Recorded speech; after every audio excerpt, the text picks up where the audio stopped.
What is up, everybody? Welcome to the Wingin podcast and me clicking the wrong intro. Um, Jack, man, how you doing? I'm here, man. Just wrapping up Wonder, and yeah, I can't even say I really beat it. Can't even really say I beat it Why you say that? because that final level that's in the game, bro. Hey, kudos to whoever beats that. Kudos to you. It's that bad, Bro. It's you have to go through the whole level using the different badges.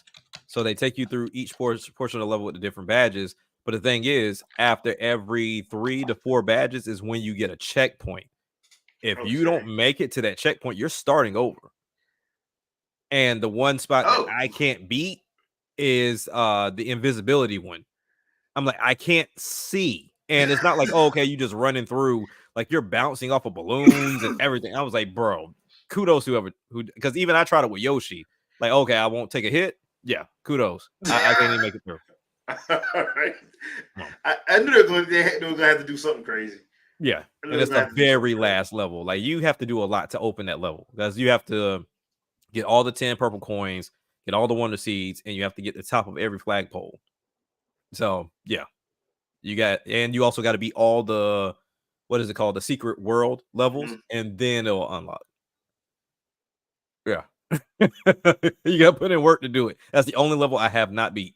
That's the last level in the game. Yeah, I'm good. I'm good. I'm good. Look, man, I'm at that age now where gaming is supposed to be fun and relaxing. I ain't trying to raise my blood pressure. So, anything else you playing? Right now I'm what is it that I'm playing right now? I forget. It's I'm playing so much stuff right now because I jumped back on the Game Pass. So I tried out like the Yakuza, or excuse me, the Like a Dragon. Excuse me. So the in what is it called? I forget what it's called. It's one of them damn Yakuza games. But yeah, so I'm trying that out. And then the kids have had me on Party Animals on the Xbox, and then the Forest with VR. I've been diving in and out of games because of the whole mixed reality and everything that comes along with that. So yeah, I'm playing a little bit of everything. So it's all a blur at this point. So Sword Art Online is going to be your fault. Gotcha. No, the hell it's not. Nope. Jack gonna see Kayaba's name in the credits. He gonna take it. Oh hell no, I ain't get caught. Yeah, I'm good, brother. I am good. Andre, man, how you doing? Well, I'm doing real good. Yeah, what you been playing, man? Honestly, I've been back on RPGs lately. I played a little bit of Final Fantasy VIII. Got back into playing Ogre Battle 64 because I got my Wii U set back up. Okay.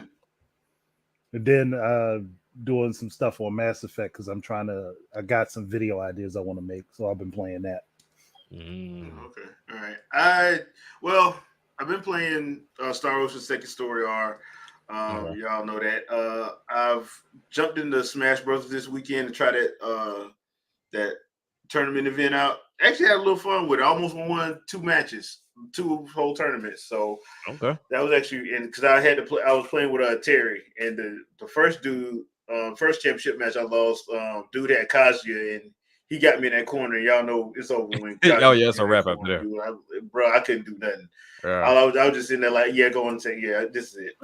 Yeah, just control it down. He was just ping ponging you at that point. Yeah, he was ping ponging me, and I couldn't get out of it. And the sad thing about it was they put us on that stupid Mario Kart stage where the carts. So yeah, but that's how I got him off the stage twice because I had help. Shy Guys for the win. But yeah, and I tried to play. I had went live this afternoon. I was gonna play some Nintendo Land, but for some reason, my capture card wouldn't click up. So that's why that got cut short. So, but yeah, I was playing some Nintendo Land earlier. Jumped back on the Wii U. I forgot I need to finish Twilight Princess and Wind Waker. So I'll probably do a little bit of that, and I did jump back on Other M. Team Ninja needs to get another shot at Metroid. Think so? Yeah. That gameplay is fire. The problem was the story, and I keep going back to this. The story everyone asks for. Thank you, Andre. This is what happens when you have people who don't know what the hell they're talking about, or they don't understand the game they claim to love. Right. You know? Here's the thing that would have made it more interesting, but also would have shown how psychotic Samus is. And that's if she was talking in her... Can I speak? Nope. It would be if she was talking in her head and you were hearing her talk to herself in her head, like not vocally, but if you were hearing her thoughts and how she thinks about things, people would they'd be like, nah, I don't want to be in Samus' head no more. No. Well, my thing is, I'm like, look, just like I think the Zelda games get a little bit of a pass with that because sometimes they actually give Link a sidekick character, so that actually works. Maybe they need to do that, or at least give her a AI in her suit. That in her suit that's actually fun. Like the only thing I can think of is Ninja from Afro Samurai, but something like that. I was about to say, hey, look, we could get the black dude she was cool with from Anthony Higgs. Yeah. I'm like, because she's so stoic and he's so not. So that actually make it work. So and she liked him way more than everybody else. I mean, other than Adam. So like basically he was the cool older brother she never had. Basically, right. So, and that's what I was like. Maybe that's what they need to do. If they're gonna do that, like give her an AI that is way different from her, or that adds some levity to the stuff. Because, like, look, I love Samus, but let's be real. There's a reason why. There's a reason why there's never a spoiler alert for the end of these games because they all end damn near the same way. Right. I was just also thinking, and if not an AI in her suit, a navigator that stays on her ship. Yeah, they that way her they out. can communicate with her. Yeah, even though I still think it's funny that meme of from Dread of Ravenbeak being the guy. I still think that's funny when it was like, and just so you know, Ravenbeak is awesome. They're like, bro, they wild. I mean, look, the fact that he took over at least somewhere at the halfway point of that game. Yeah. I still think that's funny. That's like the best meme ever. But yeah, I do think Team Ninja needs another chance because like that gameplay in Other M is chef's kiss. But that's how I know people ain't played it. Because if people actually did play it, I'm sorry. The way you see Samus violently bashing and destroying everybody, ain't nowhere in the world you tell me you didn't enjoy watching that. Right. Yeah. Like, dude, like the takedowns, the takedown moves, the finishes, and like stuff that ain't even like she was doing Mortal Kombat fatalities in that dude. She was doing WWE moves, Mortal Kombat fatalities. They go just straight up. She was a killer. UFC. Yeah, like she was doing all of that mess, and I'm like, bro, god dang, Samus. I'm like, Samus, do you know every goddamn martial art in the galaxy? You kill the hell out. Yeah. So I mean, that is one of those games that I think once again, it was a sign of the times too, where people tried to push the narrative and people jumped on it instead of actually playing it themselves. Yeah. Look, J Biggs, we ain't gonna hold it against you that you didn't play it. Yeah. Unless you sitting there going that, oh, this game sucks, it's horrible. Yeah. But like that. If you are interested in picking up a copy of Other M, look up the website eStarland. They might be able to send you a copy. I was on there not long ago and they had used copies of Wii games. Because at this point you're gonna have to find a because that's one of the games I wanted. I wish they would have did a remaster for. Yeah. Which I mean it might be the case because I mean I feel like this was a situation of this is what we think we want. When we got it, we still want the traditional Metroid. And people got a bad habit of doing that. Yeah, well, the thing was like, because I remember, because it was right after Corruption. Because Corruption actually has voice acting in it. Right. And it was more cinematic. And people were like, no, we want full voice acting. We want to hear Samus talk and we want to do it. I'm like, do y'all not understand this game series? Like, she's by herself. These are bottle games. And I don't think people understand what a bottle game and a bottle movie is. Like a bottle movie is a movie that happens in just this specific time frame. on this specific day for 2 hours. That's what this. A good example of it is the movie Bright on Netflix with Will Smith and Joel Edgerton. That's basically a bottle film because it only happens in that night. Right. That's it. So the majority of Metroid games they just happen at that time. That's it. So it's not like it's like a Xenoblade game that can last like 6-7 months. It's just usually that 24 hours. It ain't even 24 hours. Let's say basically Samus show up 5 hours later, a planet or a space station is destroyed. Yeah, essentially. What's up, Sandstorm? I had to watch my Lions win, so before I jumped on. So good game. Okay. So what you been playing? What have I been playing? Diablo, Zelda. Definitely got back in the Tears of the Kingdom. Only for it to be ripped from my hands because my kids were still playing that. Got back into Hogwarts Legacy because I definitely want to get done with that before. I will probably, to be honest with you, I will probably touch the Switch version, but I don't know if I'll actually play it. But touch by I mean like kind of getting the comparisons and the filler, the feeling for it. But other than that, I've been neglecting Starfield. A game is going to get neglected if I play another game. So that's basically how it's been going. That was the same thing with me. I tried it. Like I downloaded it, and I was like, "Yeah, this is gonna take way too much time. I'm just putting it down." Mm-hmm. Yeah, I mean, at this point, like 2023 is crowded, so yeah, a lot of stuff's gonna get done like that. But tonight, y'all saw the title. Wait, what? Yeah, because a lot of stuff happened with people just acting the fool. First one up, Phil Spencer again. Like this dude he wilding, bro. So basically, and I don't know if you guys heard this or not, but he basically put out there that he thinks of Switch and PlayStation users as part of the Xbox community. So I'm like, if you're thinking that, are you verifying that y'all are a third-party company now? Look, That's what it is. My man he's having like a moment with somebody. Midlife crisis. There is somebody who be sitting on his couch every day and just waiting for him to get home, and it's like, all right, what we talking about today? And he's like, just like, man, I'm just gonna tell it like this. Look. Really, Nintendo and Xbox, they really part of the Xbox community if you think about it. It makes sense. They're like, come on, man. What's going on here? He wilding, man. I'm like, dude, so you essentially just told everybody that y'all are a third-party company. Pretty much. Yeah. At this point. Now, look, I don't, at this point, I'm like, look, I get it. The jokes can be made about Xbox because they went and bought up all them companies and did nothing with them right for years. And I was saying that when they started doing it, when they bought all them indie companies, they're like, dude, it's been like 6 years and y'all ain't got nothing out. I think the only thing they had out was Cuphead.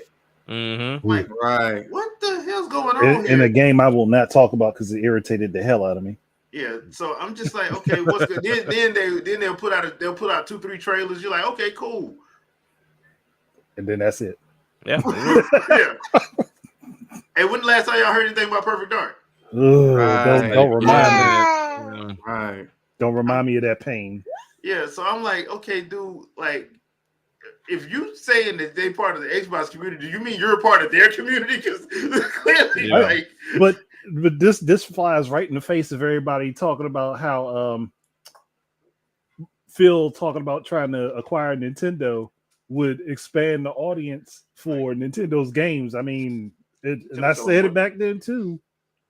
It makes more sense for those games to go to Nintendo platforms to expand the audience than the other way around. Yeah. So clearly your base don't like games like that. They don't. They really don't. You would more likely find a Nintendo fan that is willing to play the variety of games that are favorited on Xbox than the other way around. Yep. Yeah. Very true. At this point, I just think it's funny. I really think it's funny. So, Jack, what about you? What you think? At first, when I saw it, I was like, okay, maybe he's thinking about it from the perspective of, hey, we told you we were going to be everywhere. So when we say we're going to be everywhere, we're saying that everything is our ecosystem. When we talk about PC, we're talking about mobile, being able to put games on Switch, and then even some games on PS5. And I guess that's kind of how they look at it. But like you said, I mean, if it's on my console, wouldn't you be in my ecosystem? So it's like Right. it's a little different, but I kind of see where he was trying to go, because Xbox, I mean, no matter where you go, they're gonna throw the Xbox logo up there. So Mhm. it's like, okay, Xbox name is going to be everywhere, whether you turn on that PC, you turn on the Xbox, that Switch, PlayStation, your phone. Now that they have King, yeah, they're gonna flash that logo everywhere. So maybe, and that's just me stretching. Like I'm reaching like Stretch Armstrong reaching with that one. But yeah, that's what I would say. I just thought of something. And it just occurred to me. But it could also be referencing getting everybody to move over to the Azure network versus True. using Amazon's web services. Mm. True. I mean, technically, if I'm to be completely honest, just because I know what is going on with the Amazon stuff, I would probably, if I was Sony and Nintendo, I would probably go to Azure just because it's more stable. And on Right. top of that, I know Microsoft, if something does happen, Microsoft have it back up in damn Mhm. 24 to 48 hours at the longest. You know, so that's what if I was thinking that from that angle, yeah. But the way he made it sound like he was talking about like games, and I'm like, Yeah. bruh, I don't think. I'm hoping you did not misquoted, but you didn't mean it like that. I'm telling hoping. you, he was cheap in it. My guy was probably so deep in it. He was like, so really, if you think about it, like Zelda's actually ours. If you really think about it, if you really put it, if you really just think about how I'm thinking for a minute. Here, Zelda is really ours. Like Mario's really ours. Mario Kart, Super Smash Bros. We're not in it yet, but I already talked to him about it. We about to be next. We're gonna be next on the lineup. But really, all these games are ours. Well, they thought Donkey Kong was there when they bought Rare, which I thought was Right. hilarious. I thought that was hilarious. Hold on one second. Hi, Vicky. All right, yeah. So I didn't think that was hilarious when they bought Rare and they thought that they owned Donkey Kong. I'm like, bro, that's not how that works. Right. Bro, that's not how that works. So yeah, I understand what he's trying to do. I just don't think he got to watch what he says. Somebody misquoted him and ran with it. Yeah. Somebody misquoted him and ran with it. But was it funny? Yeah, it was funny. It was funny to me.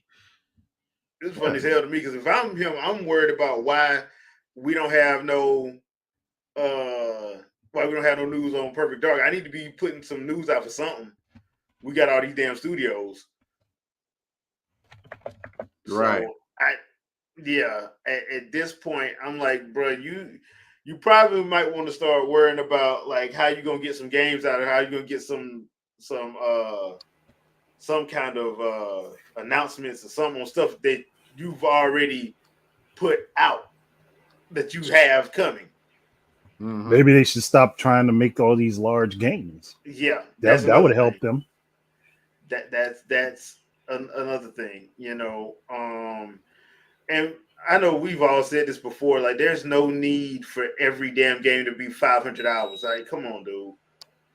Come on, man. Like, this idea that everything needs to be like ridiculously long and have live services, because let's be real here. I know they're trying to push this games as a service. We don't have the infrastructure for that. They really need to slow down on that. Oh, you mean the greatest idea in gaming? You know, the thing that's Man. gonna save gaming? They're trying to turn it into Ready Player One. It's not that. It's It not ain't gonna that. work like that It will for never a work. very long time. It would never I work. mean, like we just don't. There's not an infrastructure in place for it to No. work like that. I Not the know. way they want to. But even if let's be honest, even if we had an infrastructure like that, what game would even Be be fun that like game? that. Yeah. I don't know. I do not know because number one, I like, know the perfect game. Ridge Racer.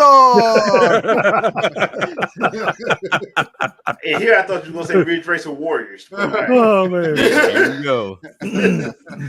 But well, the problem with that is if you look at like MMOs, even after a while, they run out of stuff to do. Get burnt So, out. Yeah, you get burnt out. So I'm like, I understand that we need to that gaming needs to evolve in some kind of way, but I think what they're doing now is like actually hurting the industry they purport to love. Because I'm like, dude, you can't. Everything doesn't need to be like this. Like you already can't. You've already seen that you can't sustain it. So why are you still trying to do it? Like Ubisoft, why are you still trying to do this? You know it don't work. Some tells me they told somebody they give Because- them money, we can make this work. Yeah, And They definitely you better owe a make debt. it work. They owe a debt. That's why Yeah. they owe a hefty debt. Yeah. but I mean, that's they what I'm own saying. Like what the when Blizzard Activision stuff now. The online. Is that what it is? The Blizzard and Activision stuff. Or Ubisoft. Well, that's not doing that. Not yet, anyway. Not yet. Okay. Not yet. I mean, right now everybody mad about Call of Duty 3. Call of Duty what is it? The Modern Warfare 3, I think it is. Yeah. Mm.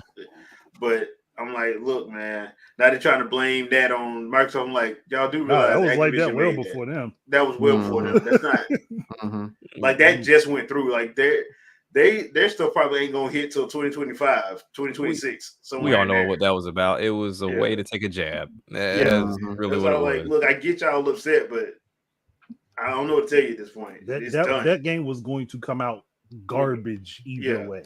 And the other thing too is like especially when you hear like the people at Activision talk, they were like, dude, like people obviously forgot that Overwatch 2 was supposed to have a campaign mode. Yeah. It was. People have forgot about that. I'm like, y'all do realize they showed an 8-minute trailer basically introing the campaign that they were gonna do, that they were setting up. Like that they ended up taking out. They taking it out because Cody wanted it gone. Yeah, good old Bobby. Yeah. So I'm sitting there like, bro, like they've made bad decisions. Like, and that was before the whole buyout thing. Bad is an understatement. Yeah, and I'm like, that's why I was like, look, the reason why they was shopping themselves around because they were trying to get rid of those execs. Because they couldn't. The way the contracts were set up was, you get rid of us, our severance pay gonna be off the chain, and nobody was trying to pay that. So the best way to get them out is, hey, we got bought. Yep. And they said you can't work here no more. So yeah. My mom told you. Yeah. So that's basically that. So I'm like, yeah, let Bobby.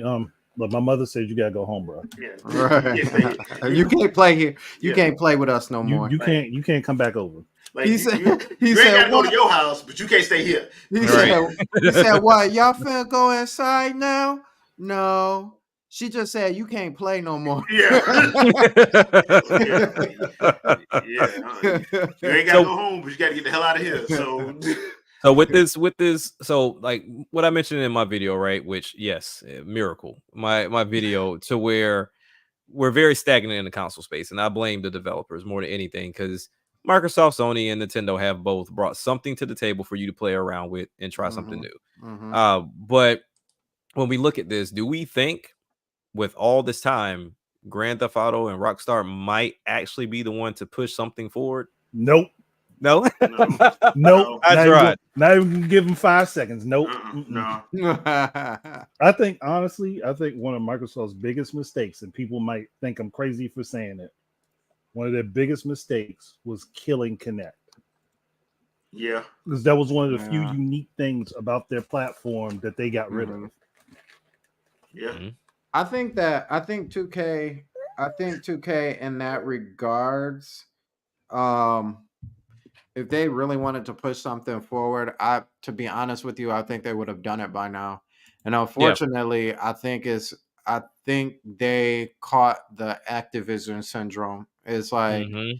this is what makes us money, so we're gonna stick with it, which is really Right. unfortunate because, like, we always talk about Bully, Mhm. and Red Dead. Ableton's To Red. yeah, Yeah. yeah, Go back and remake Oni. and it's like, Yeah. and it's like it's not. That's if they made something along the lines of those games, like still an open world game, but brought in a different era or a different world or something like that. Like those games would be those games will push. I wouldn't necessarily say push the gaming community forward, but Mhm. it'll give you something different to look forward to. You know what I'm saying? Right. Like at this point, it's just always the same stuff. So it's just like, eh. Yeah. Yeah. I don't know. I mean, but also to answer Dark Void's question, I don't think it's gonna be 70. I No. I think they're gonna push the limit. I think they might show us our first 80. Or And, what they'll probably do is they'll dress it up in a way to where you're getting so much extra stuff that is gonna be higher than that $70 price. and don't Mm, forget the different editions are going to be Yeah, $200, $300. yeah. yeah, and I don't You're feel gonna like have online's gonna be there day one. If no. they do it in there, it's not gonna be there day one, It's but Uh-uh. never a day one. never. So I mean, looking at Grand Theft Auto, and yeah, I like the idea that they've had so much time between the last game and this one to make it. I Mhm. wish most Now, developers. now let's be real here. They re-released. Oh, they Like, re-released their asses off. yeah. But So, when we look at oversaturation, or if we talk about something that gets released too often, like when Assassin's Creed had to take a break because we were just getting way too many of them. yeah, Yeah, and they were broke as hell. and they had Right. to take a break. To me, it might not be the best practice, but when we look at Rockstar, they're able to sit on one game Mhm. and let that thing help them eat and take their time to make another smash hit that's going to get everybody's attention. They don't have to continue to release game after game after game after game. They can just sit. So I don't know. I mean, to me, I don't think they're going to do anything wild. From a graphical standpoint, maybe. Mhm. But at this point, I mean, how far can we go with graphics? Because really, Yeah. they're not doing anything different. If they come to me, I think the biggest thing I'll take away from Grand Theft Auto, if they come and make the AI amazing. Like if the Yeah. AI in these games are amazing, then yeah, I'll hands down, y'all got it. Mm. Because the AI has been dumb for Forever. generations. Like, Yeah. straight dumb. Yeah. Well, I think Chanel has a good point. Yeah, that what we need to be worried Yeah. about is not the price. Oh, Do the you have download. room to Storage. put this on your damn console? Yeah, Do man. you have well, you would have to worry about price of a new SSD. SSD, yeah. I They mean, gonna be a terabyte to remember them run. PS5 SSDs was dropping at like $400 or $500. It's like, gosh, Mhm. that's wrong, man. Oh Yeah. boy, This one boy, gonna be scary. Sony. Boy. Boy, this gonna be scary. Yeah, I do because if Call of Duty was what 243 gigs, And counting.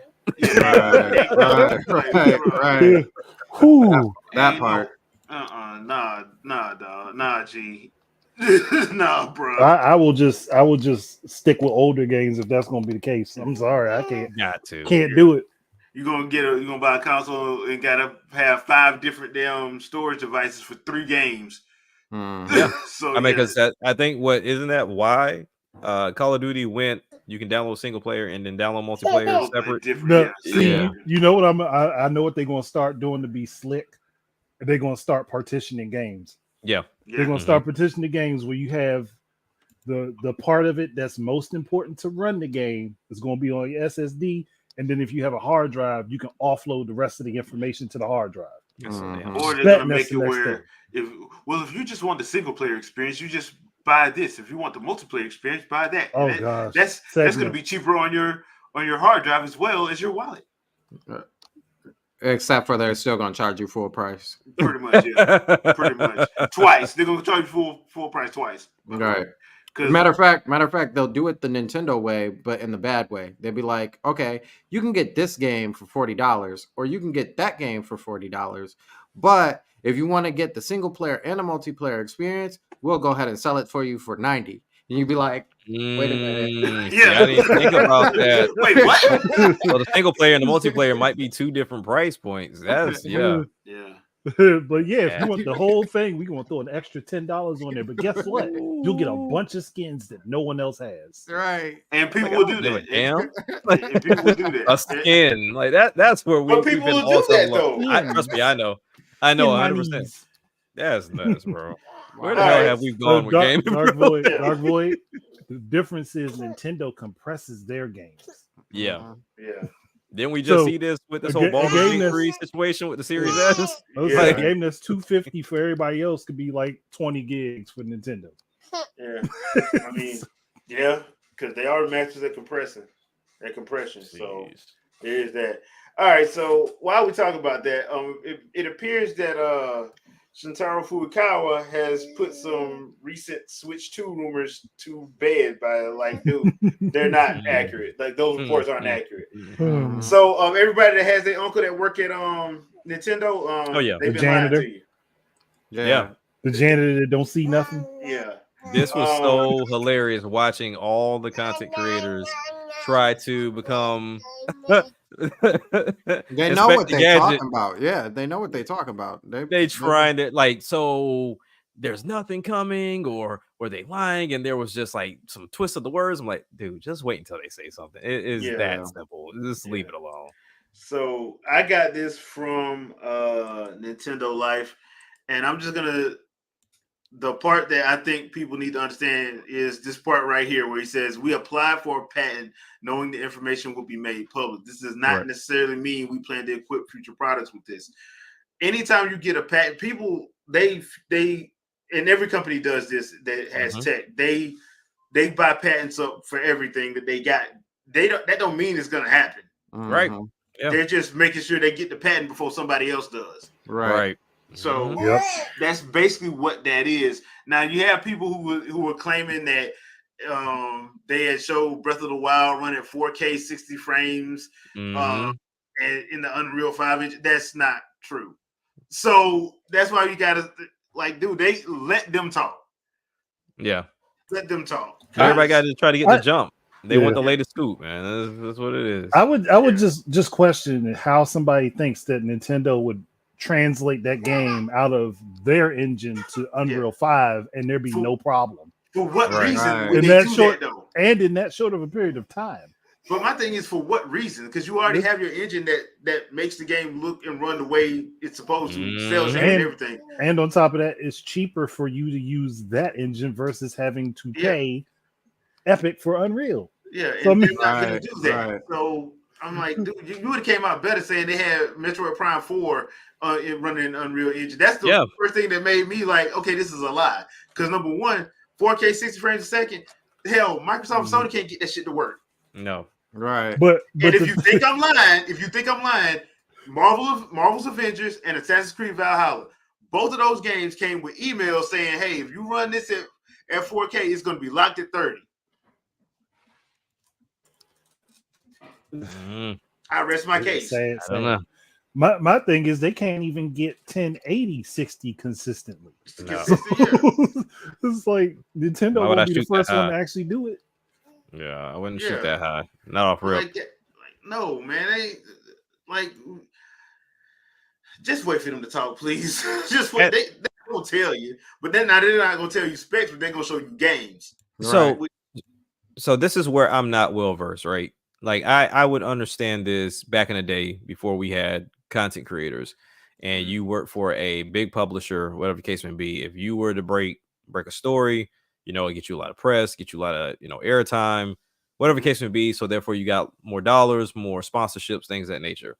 What does it get these content creators on YouTube? Nothing. Clout. Just clout. Yeah. That's all it is, clout. Huh. If you're the Because first I one to feel like say it had to something be an incentive.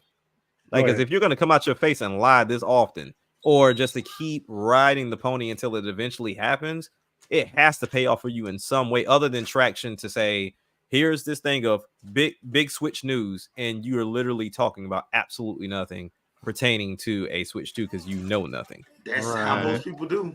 That shit's wild. That's how most people do. I'm like, dude, the whole catfishing.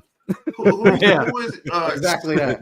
Yeah, like because when because a couple people like Emily Rogers, like she always does predictions and stuff. She been wrong plenty of times, but people still run anytime she says something, they run right to her. Credit her as a go-to source. Yeah, and I'm like, okay, how are you a go-to source?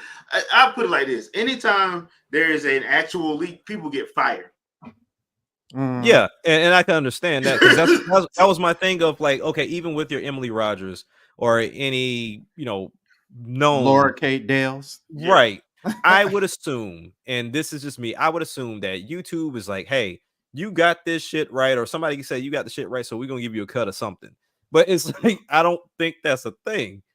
Yeah, that's not. That's all I'm like if there ain't nobody getting fired up when nothing leaked, that information was given on purpose. Because sometimes corporations let stuff leak as a test to see who's all right, is this gonna work or not? Yeah. For example, that first Sonic movie, that first trailer, that was done on purpose. Right. That was done on purpose. So they could change that design. Because I was talking to people that work in movies. They're like, dude, you have thousands of artistic designs. There's no way in the world that they did that and not know. Come on, man. Yeah. Yeah. You got to throw a little bait out there. But I mean, and what makes it even more confusing is you're not identifying yourself as like a journalist or writer. So why are you going in this direction? I'm so confused. Like I don't get a journalist. So that's another thing. I think that's why like IGN started employing them, bloggers or freelancers because they weren't because if you were a journalist, you had to take that oath or whatever. Yeah, the Hippocratic oath. So, So a lot of them ain't. That's why when you go to like sites like gamer.com or like Game Tyrant and stuff like that, if you notice right up under their name, it'll be like freelance. Or it'll be like blogger. So they don't have to, if they put something out that's wrong, they ain't got to worry about it. Right. That's nuts. So you get like that freedom to just say whatever the hell you want to. And then it's like, oh, well, my source, things change all the time. So like then shut the hell up then. Like wait until something solidified. And in the words of the wrestling community, card subject to change. Yeah. That's nuts. I just had to ask the question because I felt like if you're going this hard for years now, like as we've heard about Switch Pro /2 for God knows how long. And I was like, actually since the end of 2017, actually. Which is wild because the console's been out since 2017, yeah. Right. So I felt like there had to be some payoff behind this. So think one. The only thing you can say is I said it first. Yep. Well, there is a potential payoff of being hired by one of the companies to write articles. Right. But that's about it. And that doesn't pay very well. No, right. I imagine they don't pay that well anymore. Yeah, that's why a lot of people been leaving, like IGN and places like that, because the pay ain't nothing. Yeah, the pay ain't good. I ain't gonna say it ain't nothing. It ain't good. I just thought I'd ask because I was like, maybe I'm missing something, but okay. All right, so Zelda live action movie that got announced last week that it is in production with Avi Arad. Sony is Sony Pictures. Let me don't say Sony. Sony Pictures is co-financing the movie. It is live action according to Miyamoto. I have said now. Me and Vicky did a podcast on Friday night. I have said that I am cautiously optimistic. I'm not one of those people who thinks everything needs to be in live action so you can understand the emotion. No, because I've seen plenty of anime that blows express emotion. Yeah, that blows live action out the water as far as emotion is concerned. Yep. So that is subjective. I'll put it like that. I ain't gonna be mean to people. That is subjective if you feel that way. Yeah. The problem that I have is one, Avi Arad is really hit or miss. He gets a lot of love for the original Spider-Man trilogy, but there's one problem with the original Spider-Man trilogy. It's called Spider-Man 3. He also did Mobius. Ouch.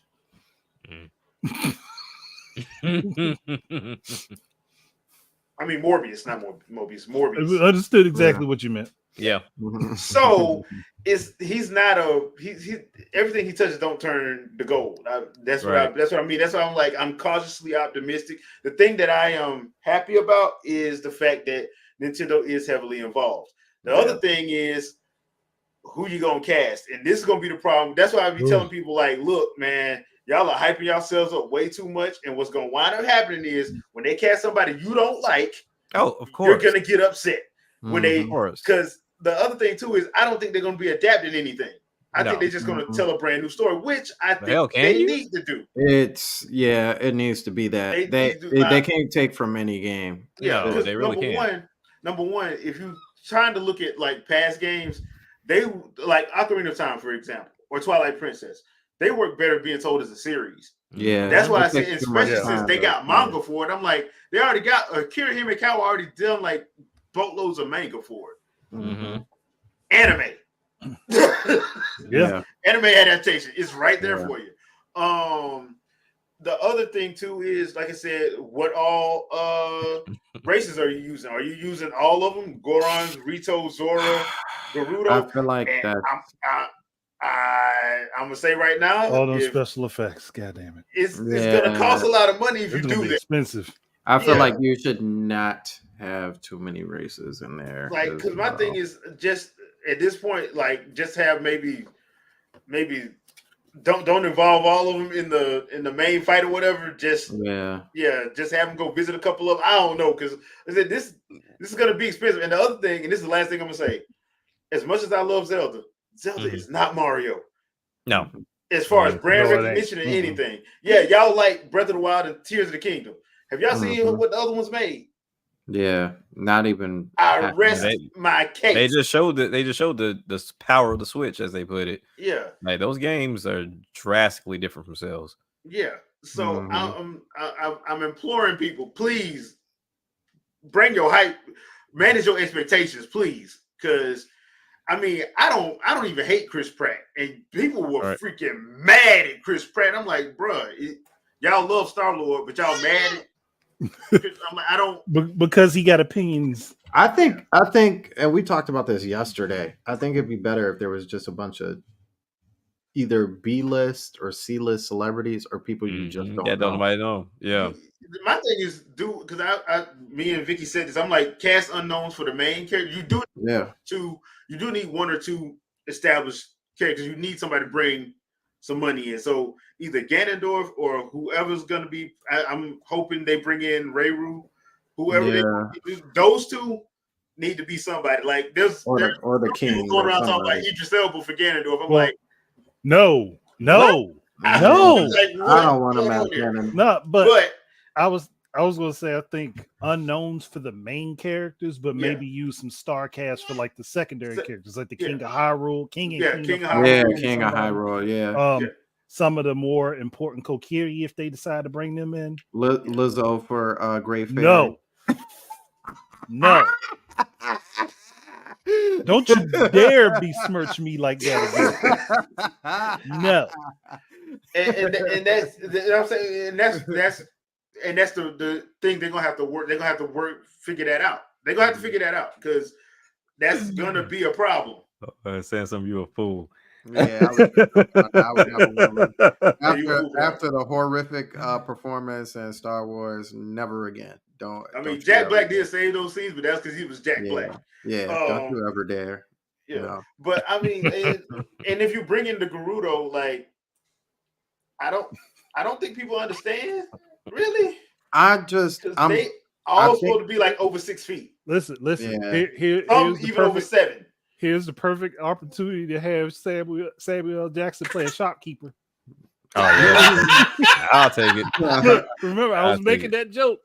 It's the perfect opportunity to make Samuel L. Jackson the shopkeeper. I mean, what in the world do you want? Disrespecting Link when he first show up, but toward the end of the movie, that's my boy. He done everything. Look, whatever you get, whatever you need, man, I got it for you. What do you need? Tell me.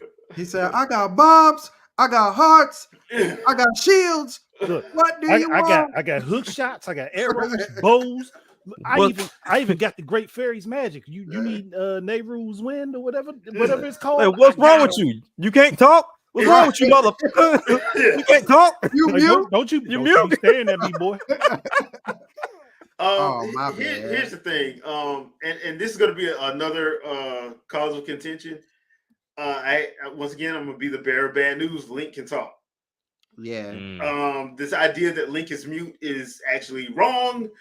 He can actually talk. Now in the games, yes, he doesn't say anything. But if you actually pay attention to like the movements and hand gestures when he's actually being around other characters, you can see he's actually moving his hands. They are communicating. They having a conversation. Yeah. Dang it, Shadow. Yeah. I was gonna make the joke that ad blocker kept yelling out "Killer Instinct" 3 times, kept you from getting on. Well, Nah, no, I would have been. I would have been before on time the today, stream but I was hate watching the Falcons. So. I already did that. I already put it in the Yeah, Jay did it before the stream started. Y'all scroll the chat up, you'll see it. Yeah. No killer instinct spawning needed to happen today. But That's okay. I watched the Lions before I hopped on. So yeah, I blame this travesty NFL season. Like it's just bad all the way around. except for the Lions.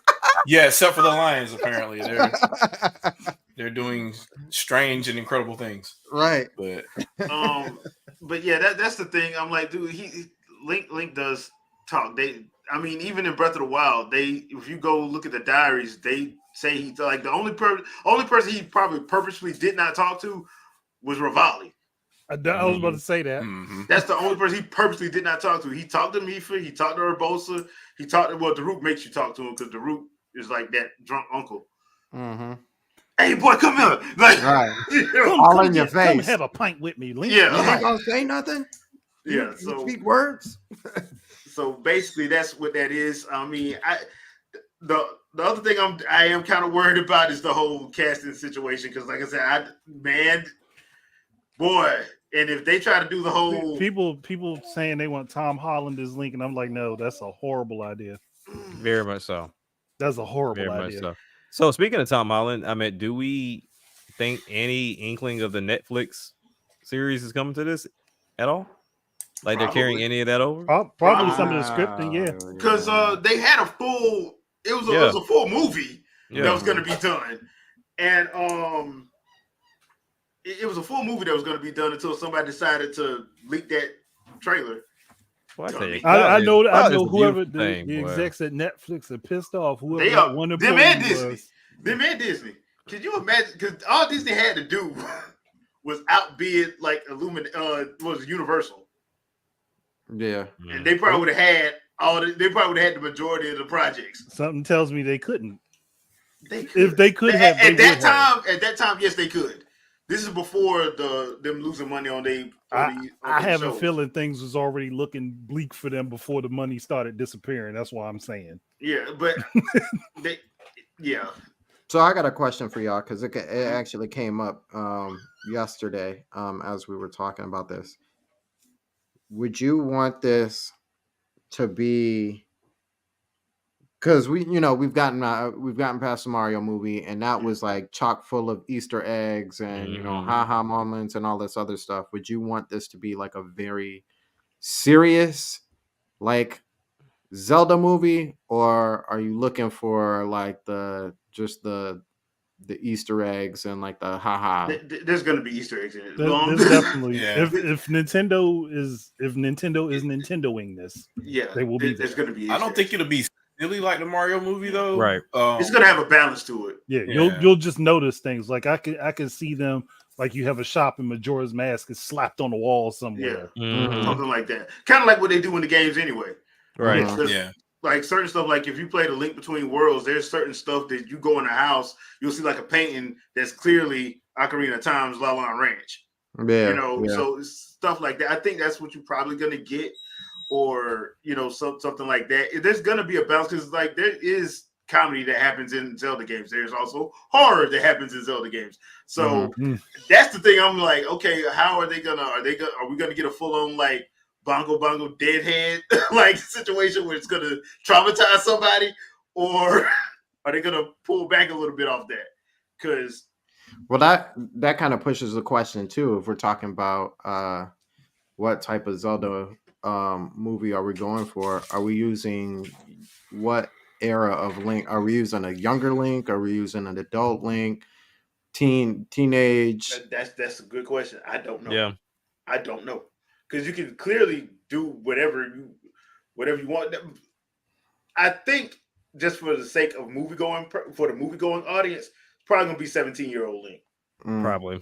more than likely, just because that's easier for people to attach themselves to as opposed to a 12-year-old going around fighting kaiju's Without a mom, without a Yeah. dad. Well, that's Peter Pan, basically. that's Japan Peter for Pan. you. Yeah. Peter Japan, Pan. like anime, for some reason, anime in Japan and like other stores, they will actually kids be running around with no parents all the time. Yeah, Makes like me really kind of 17-year-olds living by themselves and have their younger brother or sister with them. Yeah. Yeah. So Easily. that's just a thing for them. So, but yeah, they'll probably go 17-year-old Link just to be on the safe side, if not a couple years older, just for like I said, the movie going audience, not because once again, everybody don't play video games, and y'all gonna find that out. So I'm personally happy. I'm really I'm cautiously optimistic because I do think this would have worked better animated first before you try to go into live action. Because to me, the best way to try to pull this off is kind of like Lord of the Rings, as far as like scale and how that works. But I don't know, how that's going to be in this, because remember the last Lord of the Rings movie came out in 2014. That was Hobbit Battle of Five Armies, came out in 2014. Yeah. And by the time this movie comes out, which is probably going to be 2027 at the earliest, that's if they get everybody casted and all this stuff. Yeah. Supposedly they already got the story worked out, supposedly. So supposedly that's already done, but you got to do casting and all that stuff. So, I mean, you're probably looking at 2026, 2027 at the earliest, if I'm being generous. It's gonna be some years out. Yeah, it's gonna be some years out. We probably won't even hear anything about actual cast probably until the end of part 2025. Yeah. So what do y'all think was the purpose of them talking about this? Probably because it was going to leak, and because you have to do all this stuff at your financials. Yeah. You have to tell them what you're doing, and it was probably going to leak, so they probably just went on this. Better like I said, they it supposed to be working on this longer than they was working on Mario. Yeah, allegedly. Yeah, because I would imagine we would see possibly a DK before we saw Zelda, but yeah, you probably still will. You probably still will, because once again, Illumination, they already have the template already out and the character's already done, so your assets is already there. So I fully expect to get like a Luigi's Mansion or a DK before we get a Zelda trailer. Yeah, to be honest. Yeah, you need those like I wouldn't say you could say B tier movies and then go to the ones that people know. Yeah, because and I think the reason why they're doing this one, because if Zelda does well, I bet that's what Metroid is going to be. It's going to be live action. Yeah, I see, and we talked about that too. Is because I know we've talked about it on the channel for it to be some sort of animation and stuff like that, which really would work the best. But if you took Metroid and made it like along the lines of Aliens, like a horror film with her, I mean, it has to be. But that's what it is. Yeah, and being able to talk instead of talking to her helmet or whoever is fictitious in that world. Yeah. Having an army of other people, soldiers to come along with her and whatever. Other bounty hunters to help her out. Yeah. Then it would make more sense of you fleshing out her person and stuff like that. But to be honest with you too, I feel like that makes a case for a stronger movie than Zelda, because Zelda has way too many different races. Particulars about it. And we talked about this too is like, so where do you start off? Are you starting off with Ganondorf? Or are you starting off with Demise? Okay, you're going to start off with Ganondorf. Okay, so you're starting off with Ganondorf. Are you explaining him and the whole situation of being the king? You can't do that in one movie. That's what No, I'm you saying. can't. Like, there's You can't do so that in much one in movie. there. It's so much packed in there. And like, how do you relay? Okay, this is a person of power. This person of wisdom. This person of courage. Like this is the setup. You don't have to say this happens every generation, Right. but it's still like these are the particular pieces. This is how it goes about. And we came and even on the show we came up with the idea of like, what is the end game to this? And it feels like, it almost feels like the end game to the movie has to be, he has to get the Master Sword, whatever, of the Sword of Legend, in order to Have a fighting chance. yeah, like yeah. So the whole movie has to be centered around, okay, we're either searching for this Sword of Legend, or we don't have access to this Sword of Legend by getting one thing, not 3 stones, one of those 3. Like, Well, I thought it was Link- going to go that route of like focusing on the Triforce opposed to the Master Sword and leave that as like a secondary thing, kind of similar to what Sonic did. Like you could have easily went the supersonic route in that first movie off rip, Mhm. but they just chose not to. So Yeah. it was like, so with this one, you kind of build it because you have to explain the correlation between the 3. And then I think you can kind of go from there, because if you just jump straight Master Sword, it's like, okay, well, why in the hell are these 3 even paired in the first place?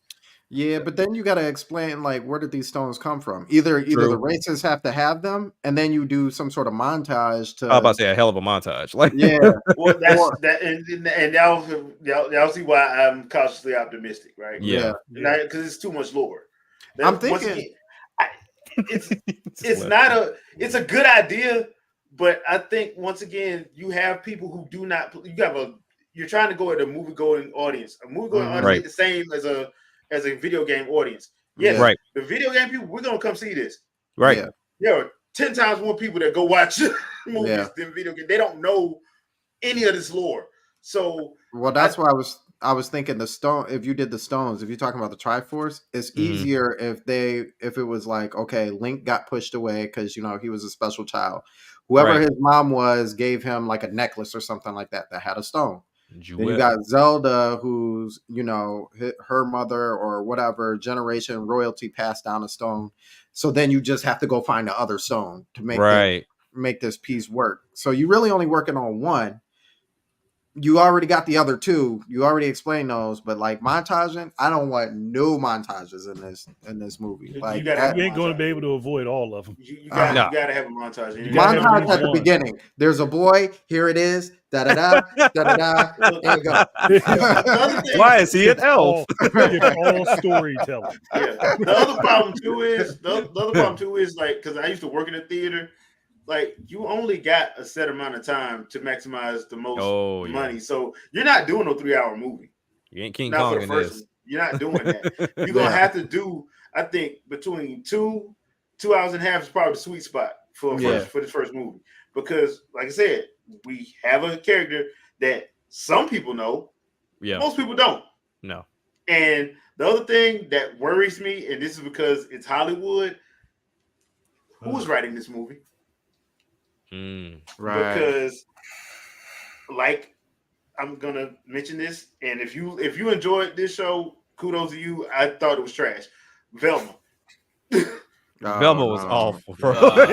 Velma was I didn't watch it, so I don't know. So slow burn in the first episode, second episode was, I get what they were trying to do. Yeah, it didn't work. After that, it's like it didn't work.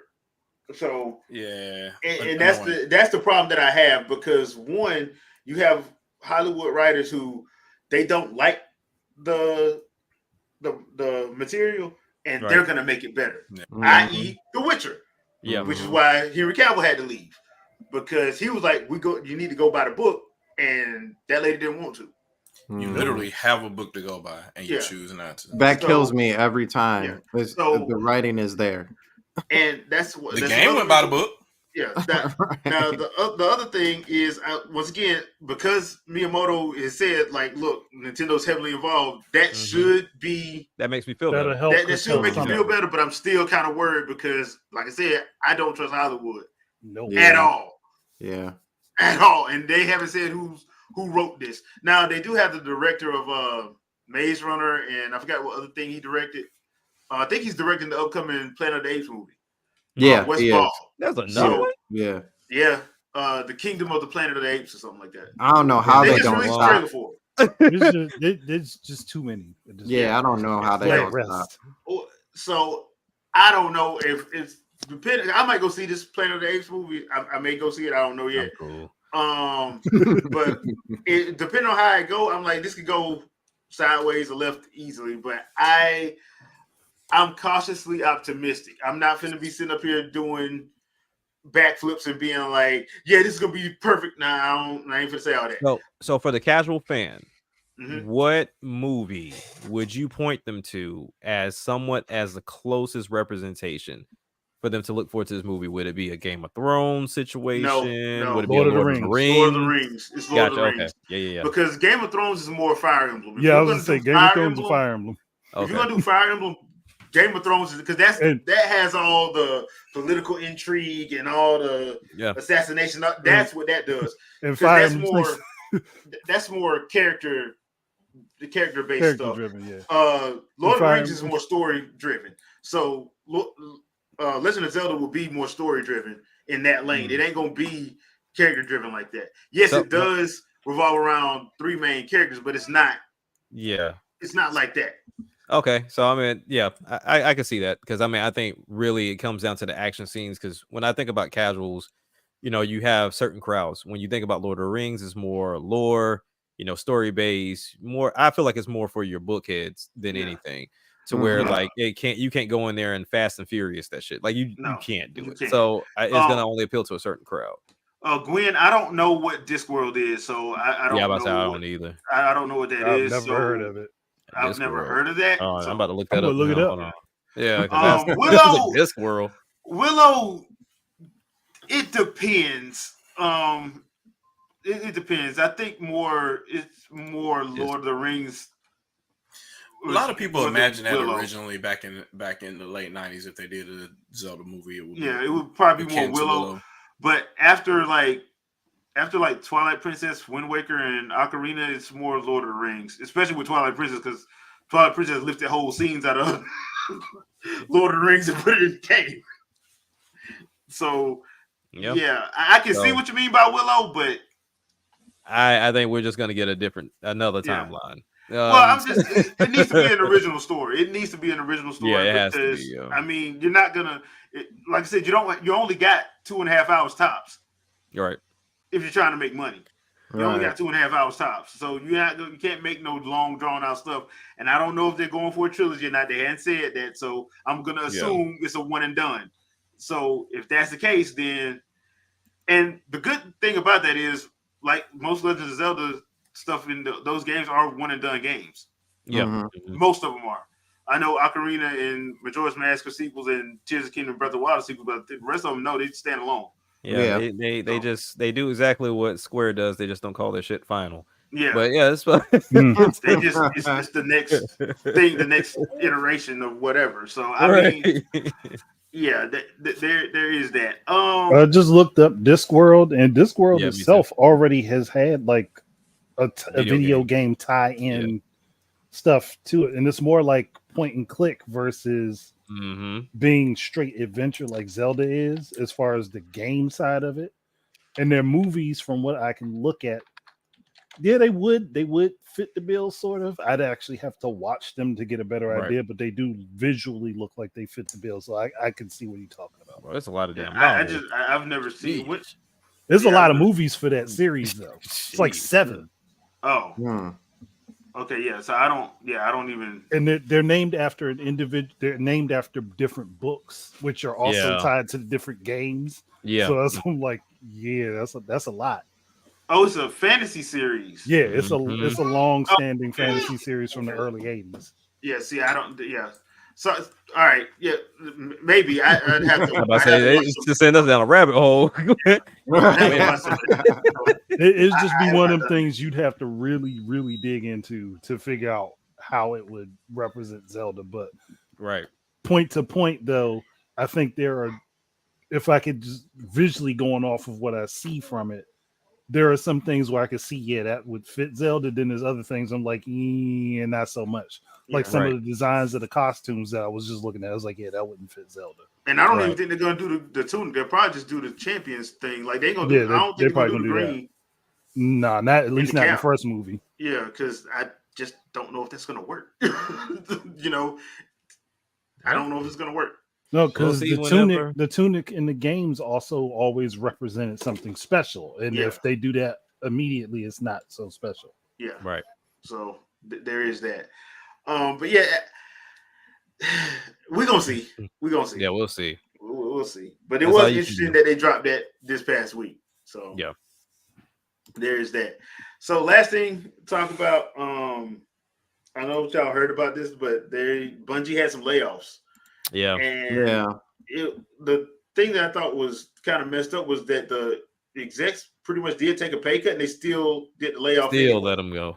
Which what the hell? Thought was kind of usually if you take a pay cut, that usually put that money back into the company. That usually gives people, at least did they now. The question is, did they lose that much money on Destiny? Because I don't know. Well, I mean, even if they did, what they mentioned, from the contract in itself was for them to retain talent. That's why they took less money. Yeah. So it's like, if we did all that to retain talent and you still let us go, then what the hell was the point? Yeah. And Destiny was what, a $400 million project last I checked? If I'm not mistaken. It was $500 million. It was $500 million. Yeah. It was $500 million. Yeah. That's scary, bro. There's no way. I don't know how you would think that would. I don't know, man. That just blows my mind. I'd be so iffy on but do you really think this will be a success though? Yeah, we got everything in place. Everything's good. Everything is good. This is going to be the next generation. But do you think it's going to be a success though? Yeah, we got all the guns. We got everything. We got different classes. And it's in first person. Everybody love Call of Duty. Everybody love Call of Duty, right? It's in first person. Okay. I think the biggest problem was they kind of didn't see. They didn't plan the project out properly as far as like, hey, we need to plan out recruitment of this because they're spending great up front, right? We need to plan as if Destiny 1 bombs day one. Right. And because we're planning a sequel. We know we're going to do a sequel. The game is set up for us to have a sequel. Mm-hmm. If it bombs day one, how do we recoup our investment towards the end of the service of that game and then start the second one with profit day one? Right. I don't think any of that was thought out. They just went and said, well, these are the trends. Let's follow the trends. And there's loot and people will pay for extra loot. And yeah. Well, once again, it's one of those situations where, and I've always said this, and I think a lot of people would probably agree with me, like video games don't make money like movies do. No. You're not going to make $2 billion in 3 weeks. Yeah. You're not. So this is the one, since games are interactive, right? And the majority of games from them, right? So this is the team that originally did Marathon, right? Mm-hmm. Yep. So the majority of that game was successful. Well, the 2 sequels after it was word of mouth. We're talking about Macintosh diskettes, okay, like SneakerNet. So how do you need a consumer base to spread good word of mouth for you? Right. So how do you go from telling people they're going to like this game no matter what, to them finding out they don't like it as much, and then still telling them they're going to like it. Also, here's a sequel, and you're going to like it because we're throwing deals at you or whatever. It's just really strange to me. Let the game speak on its own. Like Halo was good because of the 8 seconds they talked about hopping in and out of a Warthog, shooting somebody, and hopping back in the Warthog. Right. Well, the other thing too, you got to remember, Activision didn't didn't let them cook their own game. Like, because it wasn't supposed to be first person. It was supposed to be third person. Yeah, it was supposed to be a mix Like, between Myth and yeah, I forget the other game. It was not supposed to be a first person game, and Activision got hella involved and pretty much took away their creative control. But they can do that when they're the ones ponying up the money. Right. So the other thing too is the first game didn't have a campaign, so there was no like single player experience. There wasn't really a lore experience. So that's why the second game had it. That's why Destiny 2, the first thing they did was, hey, look, we got here's the campaign, here's all this other stuff. But I'm like, you didn't do that in the first one.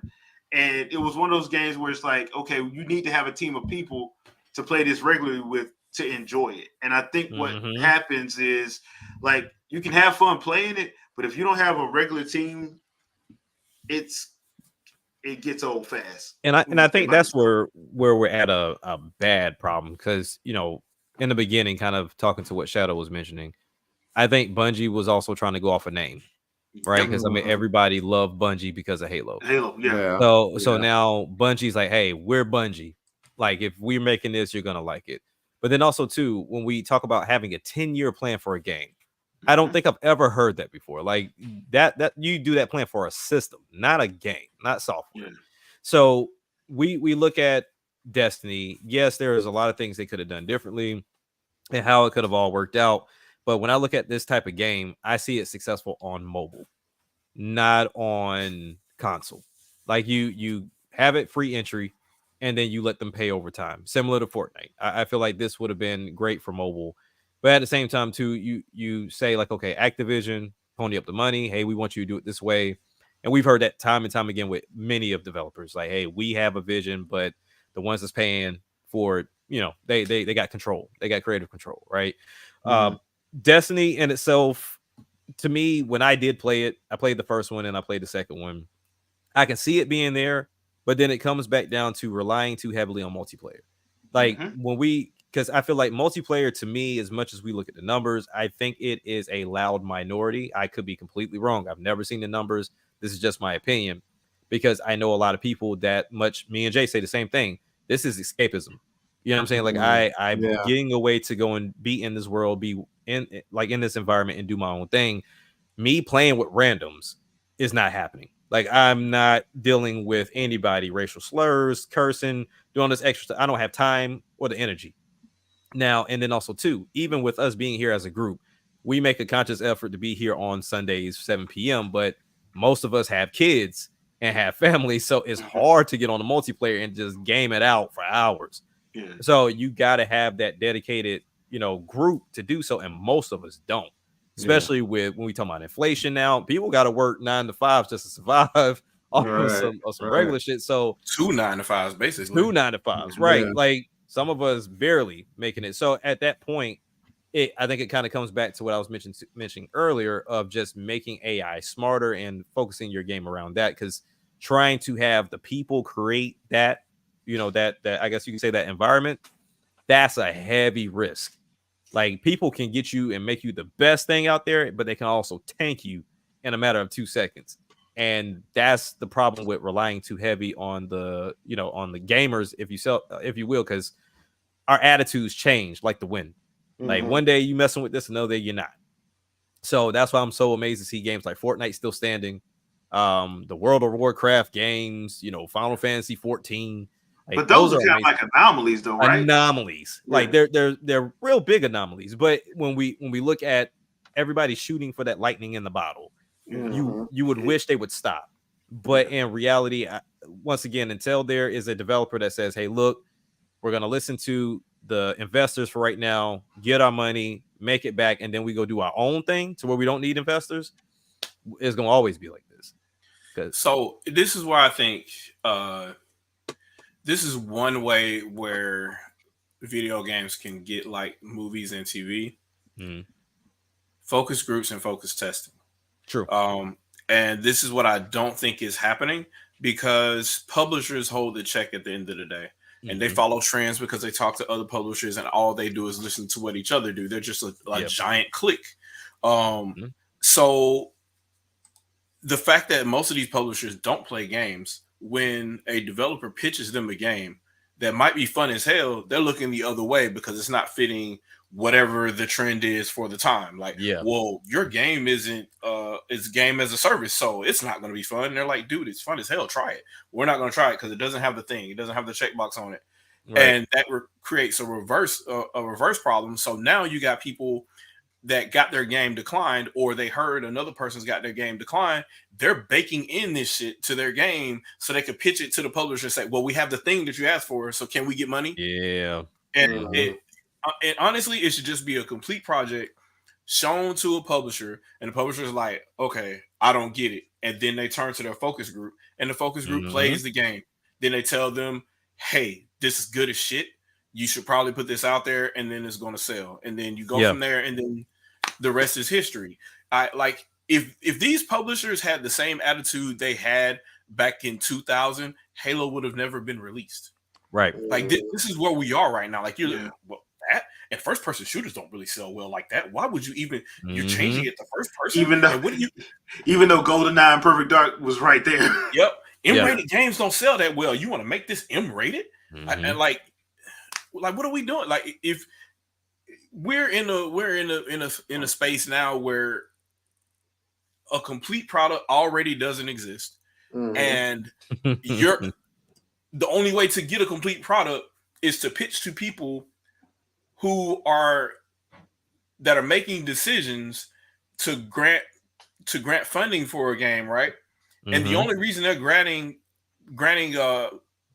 permission to fund the game is because it looks the way their investors told them to do. And they that's don't care. A fucked up scenario. Well, the only thing they care about is what my bonus going to be at the end of the year. Yeah, that's the only thing they care about. I'm like, I keep going back to like that Cyberpunk 2077.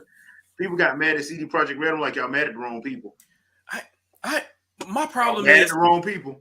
My problem is your job isn't hard anymore. A lot of these games that come from these smaller studios, you don't even have to worry about brick and mortar anymore. It can be all digital. Just publish that shit. Pay the amount of money it costs to go on whatever service, whether it's Epic Game Store or whatever, to publish the game. Just do that. Like you don't have to make box art anymore. You don't have to do any of that stuff anymore. If they just want to put the game out there. Well, the other thing too is some of these games are way too big. They can't afford to do that because they trying to make the next big thing, and they shouldn't be trying to do that. Right. Because so they box themselves into a corner. And once you box yourself into a corner, you're screwed because now, you might have a 20-person team, but you need $100 million to get your idea off the ground, and you ain't got it, which is ridiculous. It is. Look, y'all know I love the Darksiders series. When I found out Darksiders 2 cost $65 million, I'm like, that why? was nuts. That was nuts. Why? Yeah. And then you play the game and you're like, wait, what? Yeah. This is just Zelda, and y'all it's an action RPG with a loot box mechanic in it. Yeah. And I'm sitting here like, and then Darksiders 3 costs like, I think Darksiders 3 costs like 50 or 55. I'm like, why are these games costing so much? So I think a lot of stuff, I think with gaming, I think everybody's trying to knock it out the park or catch lightning in the bottle. And you're not going to do that every damn time. So, and plus on top of that, it kills the variety. Right. We love Sunset Overdrive. Yeah. Sunset Overdrive should have been had a sequel on Xbox. That should have been the lightning in the bottle. It should have been. And you don't like the one that was lightning in the bottle, the one that caused massive hell, but everybody went and bought it. Splatoon. Yep. Yeah. Splatoon divided an entire damn base, and that mug still sold. What kills me is it wasn't for a lack of trying. Microsoft marketed the hell out of that game. They made it a bundle game. They gave it away for free on Xbox. Like they tried everything. They tried everything, and people just wouldn't play it. And they weren't biting. When it went to PlayStation, did anybody play it there? Because I don't know. Is it on PlayStation? I don't think it was on PC. I think it's still an Xbox exclusive. Like the company, it went somewhere else. PC. Okay. It was exclusive to Xbox at first. Yeah. So I keep saying if they just slide it on over to Nintendo's, and it's not like it can't be done because one would assume the company themselves got bought by Sony, but I would assume Xbox owns the IP. Yeah, So just put it over there, because I mean, obviously, people don't give a damn how late they put the ports over there. yeah. So just put it over there and see what it Like, does. and Microsoft ain't allergic to money. This ain't Capcom. No, they're so not. They're not. it's Ori not showed you they're not allergic to money. Yeah, Ori and they're not Minecraft. allergic to money. They will. Oh, y'all want Minecraft Legends? Huh? Give it to them. Yeah, So, easy. like, Zodia said it was put on the wrong platform. I still kind of disagree though. I think just the that was the audience right just because the audience bought other games that were like that. Yeah, They it's just true. didn't want that one for Yeah. whatever reason. I think they didn't want that one because it called them out on their BS. Because it really if it was instead of that, if it was just Jet Set Radio, I think it probably would have sold. It would have been a cult selling, but it would have sold. Because I think if that I was the agree with case, Zodio on I would this say one. if that was the case, Jet Set Radio Future would have done real well on Xbox. But that was a and we would've launch seen game though, and nobody was thinking that Xbox was going to take off. Yeah, but it over time. See, the problem is they don't set their games up to be able to sell them over time. The only company that does that is Nintendo. The only company that believes in evergreen is Nintendo. Everybody else don't. Imagine if Jet Set Radio Future got delayed past the Xbox, and it became like a second year Xbox 360 game. I think it had an opportunity to do really well at that time period, because that's critical. Everybody already bought the Xbox 360 after launch because everybody wanted to play Call of Duty, and so they're looking for something to play. Oh, and Halo 3. Yeah, I think at that opportunity you had a really good time. But day one of the original Xbox, which in itself was kind of like a project that probably shouldn't have existed at the time. Like Microsoft had to spend a whole bunch of money and be in the hole for 2 console generations to get that brand off the ground. So I don't know. I don't. It's just strange. Looking at the time frame, right? Because I was going to ask a question, but I had time to look it up. Like Sunset Overdrive came out within the year of the release of the Xbox One, right? Mm-hmm. So at this time, we understood the marketing, like they tanked themselves, like off rip in the beginning. When we look at the year, do you think it was just the timing? Because it's one thing, Overdrive? Yeah, like it's one thing for you to give it away for free and keep re-releasing. We all know that gamers like this whole first impression thing. It's like when we look at stuff like No Man's Skies or Cyberpunk, right?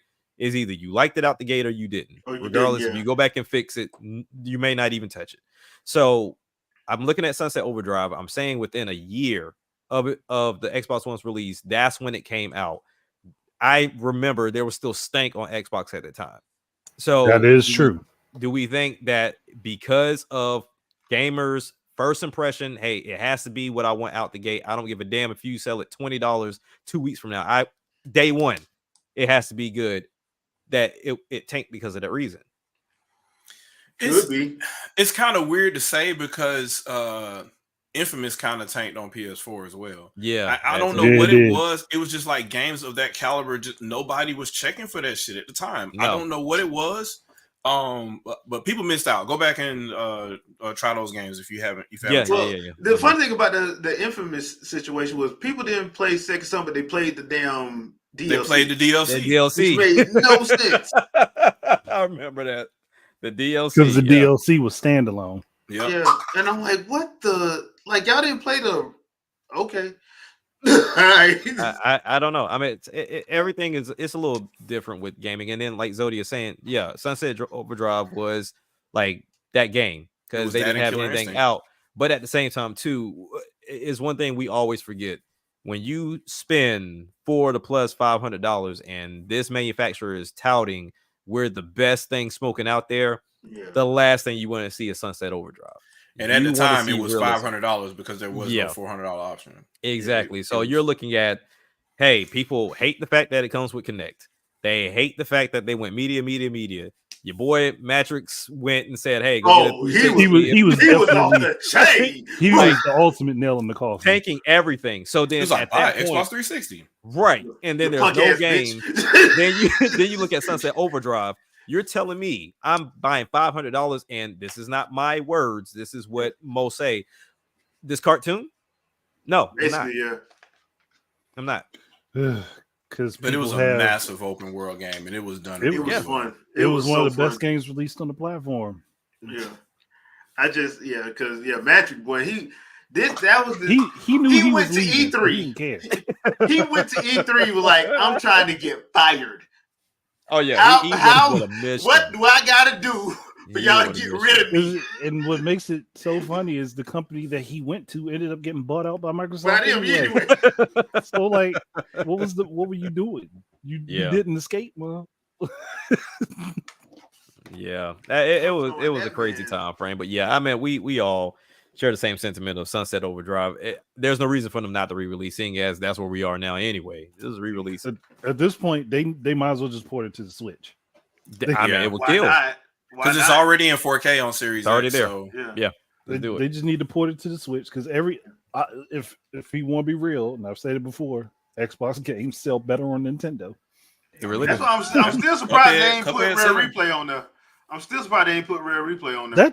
Which is that to weird. me is one of the bigger insults because you got a bunch of 64 games on there. And then on top of that, like if they wanted to, because since we got the N64 controls, you can put the original scheme back on there. The original control schemes are still in those games. I think that's they one are. of the behind the scenes battles that's still happening too, because Nintendo Wow. is not going to let go of their leg of the whole GoldenEye situation, and Well, yeah, they Microsoft is definitely literally banking on that to happen. So I'm wondering if Why? they're like holding their cards because they won't, I don't my get it. thing Why? is, if Microsoft because wants it- they want to literally take all of GoldenEye, like all the gameplay, and like they have it. Like the code for it exists on 360. it's in They perfect want dark. to release it and they can't because Nintendo owns the rights to development. Right. But if they really They wanted own to the work code. something out, they really wanted to work something out with Nintendo. And it's going to sound funny to people. And another thing I keep talking about. Pitch doing a cross-platform game. Just pitch a cross-platform game that works for both systems. Again, back to Halo and Sega. Metroid. Sega Snap. Every game cross-platform. Halo and Metroid. Yeah. Halo and Metroid sale. They were trying to do one release of Phantasy Star Online. Call it Phantasy Star Online version 3 or what have you, right? And Sega Snap was going to be, there's one install for this game. It works on any platform. So whether you had a PS2, PS3, Wii, what have you, you install that game one time and you go from system to system and continue your save. Right. And the 3 first party publishers said, we have a finger for you. So that's kind of how that went.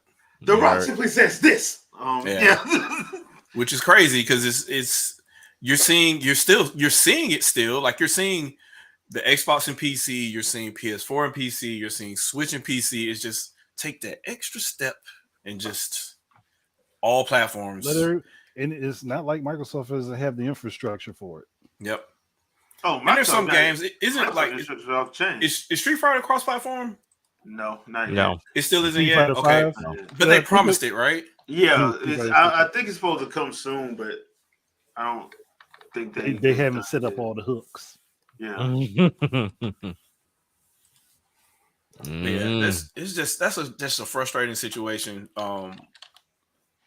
just all around. And I think that there are games that are trapped on Xbox, and they could be sold so much better elsewhere. Are you saying that they're not doing game present? My bad.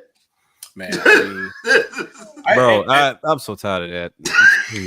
The Destiny petty situation too, like that should be cross-platform too, because now you're splitting the base, because half of your fan base that even understands that marathon lore is on Xbox still. Yeah. Or they're Mac owners. Like, yeah, what are we doing here? Yeah. Well, I wish I had answers. Yeah.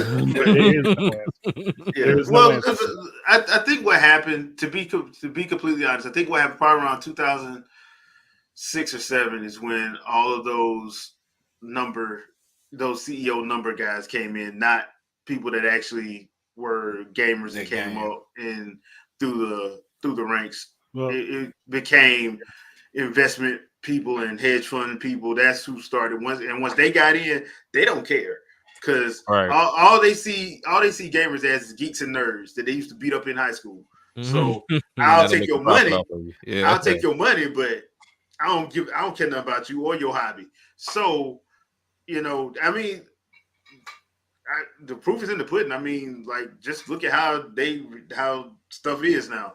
If you were playing video games back during the 6th gen, that's the PS2, GameCube, OG Xbox era, you were having fun and everything was even. That's why I love those little comments that you be having for some reason, Shadow, where people be talking about Nintendo needs to play the power game. They're not going to do it. No, They're never going to do that again. They're never going to do it again because even when they did it, third party still made up excuses. So why would they do that knowing full well that all they're going to do is find another excuse? You can't tell me I got to play the power game when, one, I proved that I didn't need Activision twice. The only system they really had that didn't sell well was the Wii U. Mm-hmm. The Wii over 100, Switch over 100, the DS over 100. The 3DS was right at what, 80, 90? Yeah, And people about still 80. think, I'd say 80. and people still think that there was two Nintendos back then. It was the Nintendo Wii U company and the Nintendo 3DS company. People don't understand they were together. Do I need to translate in real time what they actually mean when they say that? When they say, "Oh well, we don't want to do that. We don't know how, or we're too lazy, so or we don't have the money." Well, Nintendo needs to play the power game. No, they don't. The excuse is Nintendo's licensing fees are higher. We don't want to pay them. Nintendo forces us to publish our own games. The other publishers help us publish and develop our games. Yep. They work deals where we don't have to pay as much money up front. Yep. Nintendo makes us do our job. We don't want to do it. Yeah. I'll just be honest with you. That's basically what it is. That and oh my God, we will have to actually develop a game for the platform instead of making an homologous fucking blob of a game project and then just shoehorning it wherever whenever the game's done as the emulated PC that we're working on. Right. Which is They exactly why don't all require these you to do games that. are They bloated. require you to buy the software development kit and actually work on it. Yeah. So that's what they're saying. They just don't want to say it. They give you every other excuse instead. Oh, well, the discs are too small. Yeah. Or Mhm. the paltry storage, or I mean, just the specs just aren't blah blah blah blah. It's not strong enough. Oh my God, the Wii U isn't strong enough, and now the Switch isn't strong enough. But never mind that we're still developing for PS3 and PS4 and the iPhone. And the iPhone. That's a thing I always wonder when people say this is like, y'all do realize that PC is a multifaceted environment, right? That means there are going to be strong PCs. And then there are going to be weaker PCs. There are PCs on the market right now that have less performance capability than the Switch that are still getting games that can play that are current. I was just saying this today. You can get a 2012 i5 with an integrated graphics card and play Resident Evil 4 Remake. Yep. Unoptimized. I mean, it's going to look a little choppy, but it runs. It's going to be slow, but you can play it. So if you could do that on unoptimized hardware, significantly weaker than Switch, because that i5, it is weaker than the Wii U. It's hurting now. It's hurting now if you get an i5 now. You. So no dedicated graphics. The graphics on the CPU, and you're still able to run the game. So if you're able to do that, well, and it's not even optimized or coded for it specifically, but Shadow, we have and run Windows. Shadow, we have the cloud version. Cloud not version. Good enough. Cloud Look, version. Unless that cloud is named Cloud Strife, I don't want it. Cloud version. Well, even then, I might not want it. But yeah, Nightwolf, you are absolutely correct. The Wii U still made money. Oh yeah, it made profit. Even though it didn't sell like people thought it should, it still made a profit. Yeah, which is not why even counting Amiibo. If it sold one game with every Wii U console, it was a profit, and it did. So the funny thing about it, when I hear people say, "Oh, they should have went third party," or that narrative was trying to get pushed, I'm like, "Why? They're making a profit." They were still making money, just not the money they thought they was going to make. Yeah. Well, that 1 year they were at a loss, because they were spending money making the Wii U. That was the end of fiscal year 2011. Yeah, that's R&D, and that happens to everybody. So you can't make this up, man. Oh, so it was 76. Yeah, so it was 76 million. It was close enough to 80. Yeah, it's 76 million. So I'm sitting up here. I'm like, okay, 76 plus 13, no 14. It's almost 90 million. Yeah. So, bruh, like they And 3DS sold over 1 billion software pieces too, I think. I think it was. Yeah. If it didn't, yeah. DS definitely did. So Oh, DS did. DS. Yeah. Yeah. The 3DS sold close to it. Yeah. And the attachment rate for the Wii U was like what 5 or 6 to 1. 6 to 1. 3DS was about 7 or 8 to 1. So I mean, Yep. And the you still 3DS make had a money. rocky start. The 3DS had a rocky start too. Yep. Very rocky, yeah. They had to cut the price. They had to do an ambassador program, all that. And I loved every minute of it because that ambassador program hit. Mhm. Yep. The program was hit. So I mean, look, I will always say, like, I think, like, as far as like people trying to dog Nintendo for doing stuff, I'm like, y'all have no idea how long they've been doing this. It's gonna take more than people screaming into the ether to get them to change their ways. It just ain't gonna happen because they've been Especially if it's working. Yeah, because they proved that they don't need, like, dude, they got abandoned by a bunch of third party and they still did okay. Microsoft and Sony can't do that. They can't. No. They literally can't. Sony used to could do that. Sony used to could do that until they decided to let the majority of their first party exclusive just go to Activision and other places. Mm-hmm. They killed their own first party, man. They killed their first Sony party. had a stellar lineup. And now they're trying to figure out what they're gonna do to they what is it, 2.4 billion to inside projects? Ain't that what it is? That they came out and said, I'm like, you wouldn't have had to do that if you kept Spyro and Crash.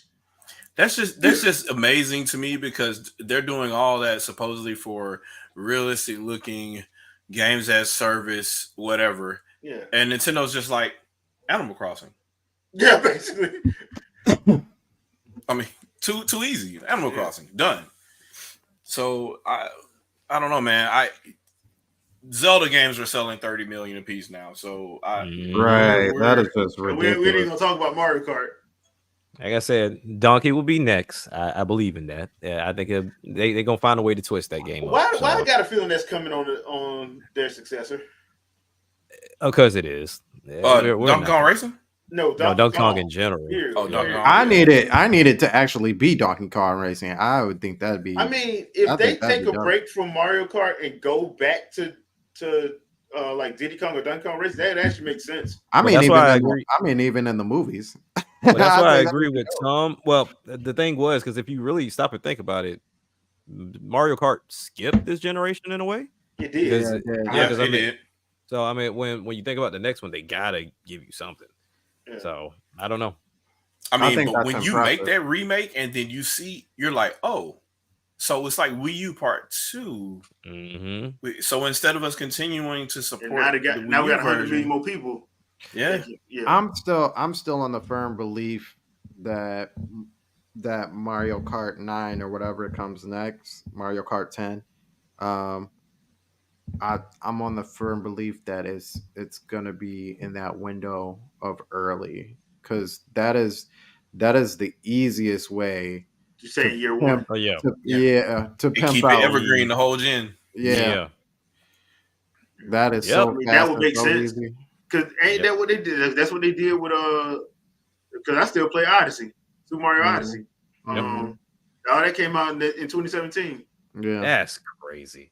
Yeah, that is nuts. Because to be honest with you, I also think that game is probably ready.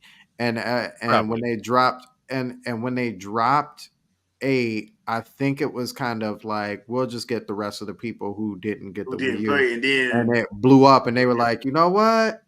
Let's throw some of these Mario Kart. Yeah, then they just every year, I think for the first maybe 2 years, they were like next year, and that second year, and they were like, you know what? Next generation, we're gonna go ahead and capitalize on this. We're gonna get all the money right now. Drop all these extra tracks. I just thought about this. Do you think Microsoft is actually listening to Nintendo? They said they have a really close relationship, and as far as the games are concerned, probably yeah. I'm wondering if they're doing that behind the scenes because Dude, they they bought hurting all right these now. studios and we haven't heard anything Yeah. about it. They No. hurting right now. So They hurting right now. So I remember But- Platinum started listening to Nintendo. I remember Kamiya and Naba said they're like, look, when we started working with them on Bayonetta, they would work with us and we started picking up how they run their process, and it's been a godsend. I remember with that first direct they did with Bayonetta 2. They said that. So remember the thing we were talking about earlier was how these publishers are now, right? And so when you pitch a project, they want you to hit these little things or they don't want to approve it. Nintendo isn't like that. They're like, what is your game concept? We don't even want to see graphics right now. What is your game concept? Right. Show us what it is, and then we'll figure out what franchise or how we're going to make it into a game after that, right? They go by what the gameplay is like first and then go from there.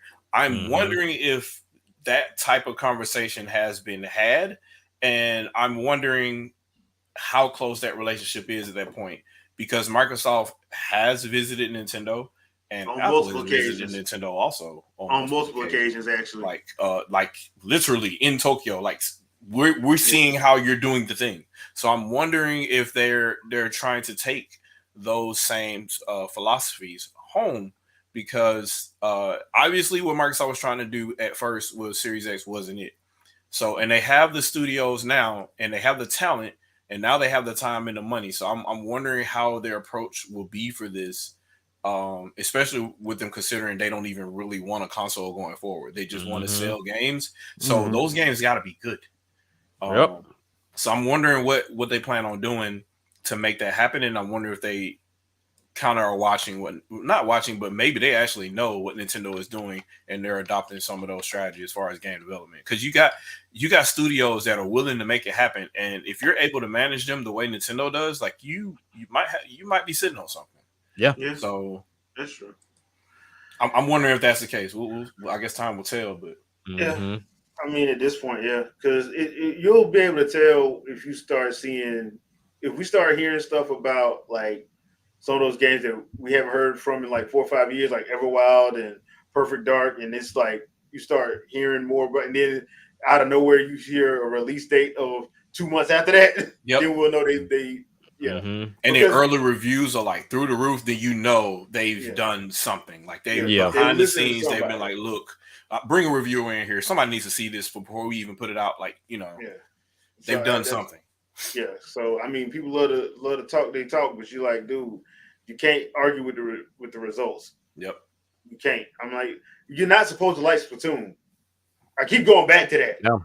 You're not supposed to like Splatoon. You're not supposed to like Animal Crossing. You're a grown ass man. I was saying, let's say we over here in the U.S. in the Western world, we're not supposed to like. You're not supposed to. Yeah. Over in Japan, if you didn't like it, they think you were strange. Like, man, weird. I watch it. We're gonna see the resurgence of ARMS. ARMS is gonna take another shot at release window. I think that's coming. Yeah, that they're gonna make, because I mean it did well. It's not like it needs a focused story mode. Yeah. Well, the other thing too is like people think that like those games need to sell like 35 million to make a profit. No, ARMS only sold ARMS sold a little bit under 2 million. They were good. More than that. Nintendo's games generally make their money between 1 and 500,000 units sold. Yeah. So I'm looking at ARMS. I'm looking at like what's the other one that Astral Chain. Those games didn't need to make, because they're not spending $500 million on them. Right. I mean, the first 1-2 Switch was just printing money. I was about to say, that was made with a song. I was just about to say, for everybody ragging on 1-2 Switch, for it to get a follow-up means that it sold well enough to make money. Yeah. Now they didn't fool with it, but they released it. Yeah. Now I think what would help ARMS honestly would be to have like a dedicated like story mode, and to probably bring in Lil Mac. Get a dedicated. That would probably help out. Bring in Lil Mac. Reach out to Capcom. Get Dalsim and Necro from Street Fighter. Oh yeah. There's some crossover stuff, and just let Capcom get an amiibo so they'll be happy. And hey, put Microsoft in there. Conroy from Killer Instinct. Oddly enough, amiibo money is the type of money Capcom wants. anyway. Yeah. So I mean, that's the one type of money they're not allergic to. Go figure. Right. Full go for arms. Full go Yeah. for arms. That's what I say. All right, peeps. That's gonna do it for this podcast. Hope everybody had a great time. Thank you, everybody in the chat. We appreciate you for coming through. Jack, anything you want to pimp out? Yeah, man. Like I said, I mean, a miracle happened this weekend, so I actually posted a video talking about the Quest 3. You know, Yep. so definitely go check that out. Just kind of doing a preview, kind of doing an overview of like the differences between the 2 and the 3, and kind of my opinion on if you should upgrade or should take the opportunity to dive into VR by buying these Quest 2 secondhand. Like people are letting these go for like $160 right now. So. Okay. Definitely if they want to dive in, then that's the entry point. But if you want to, go big or go home, yeah, definitely go with the Quest 3. And I would say go with the 128 gig variant. And I'll explain why on my video. But yeah, other than that, music as usual. Album set to come out November 24th. But yeah, other than that, that's it, man. All right, Shadow. I didn't do it. Channel's dead. No, it's not dead. So I was supposed to stream this week. Family stuff came up, so that's different. Maybe I wanted to do it today, but yeah, I'm not feeling it right now because my Falcons let me down today. But look out for me later on this week. I'll put something out here, and especially since I have to change the way the podcast is going to go now because Nintendo outright denied all that stuff like I expected them to. So if you want to switch to podcasts, it'll be coming soon. I just have to figure out when and how. But stand by, and then we'll talk about it later. So other than that, do you play games to have fun or to have fun? Oh, he switched it up. He switched it up. All right, Sandstorm. So yesterday we had our Sandstorm Show podcast where where Juice was on, and we talked about a few things. We talked about the Joystick Awards. And we talked about Zelda, and I feel like there was something in between there as well. And shot around ideas. So if you haven't checked that out, make sure you go check it out. It was a good almost 2.5 hours for that. And then, you can obviously find all of us villains here on the Wingin podcast every Sunday at 6:30. And Monday, chances are we will probably have a Juices Loose podcast. So be on there at 7:00 as well. I'll actually be there. They be tricking me, man. They be really confusing me on their schedule. So, but yeah, we'll be there. And definitely make sure to keep up with Vito as well on a Vitoverse on Fridays at 9:00. And yes, don't forget tomorrow is the Game Award nomination show. So hopefully they get right because they definitely didn't get right with the Joystick Awards. I don't understand how Nintendo didn't win Developer of the Year, but that's. Are we gonna react to that or no? We'll react to it because I forgot about it, but we'll react to it. Because we did last year. That got weird. It got weird. So I'm expecting to get weird again this year. Jeff Keighley never changed. They're stranded 3 years in a row. That's They're stranded, boy. All right, Andre, what you got for us? Andre? Ad blocker has been turned on. Sorry, little girl had a little bit of a spill here. Oh no! I was holding the mic wide. Okay. As at large. I didn't put anything out this week, but I had some discussions that just fell on the back burner. But I'm going to try to get those out this week and potentially do some live streaming, maybe if I get the opportunity. Because there's a lot of stuff I want to talk about, and there's a lot of things I noticed that people are very intellectually inept about. So I'll deal with those later. Gotcha. All right. As for me, I'm gonna try to do a little bit of live streaming this week as well because I still haven't live streamed Fate Samurai Remnant, which I plan to correct. I actually will probably live stream some Metroid Other M as well, just because I like the game. So I'll probably do that a little bit this week if I can figure out why my Wii U was acting up with my game card today. So that was kind of weird. but I'll probably figure that out tomorrow sometime. Since the nomination show is tomorrow, I will. We can do a live reaction to it. I'm probably gonna have to do it after I get off from work because I do have to go in tomorrow. So, if they do it like they did, like I think last year, what it was like noon or something like that.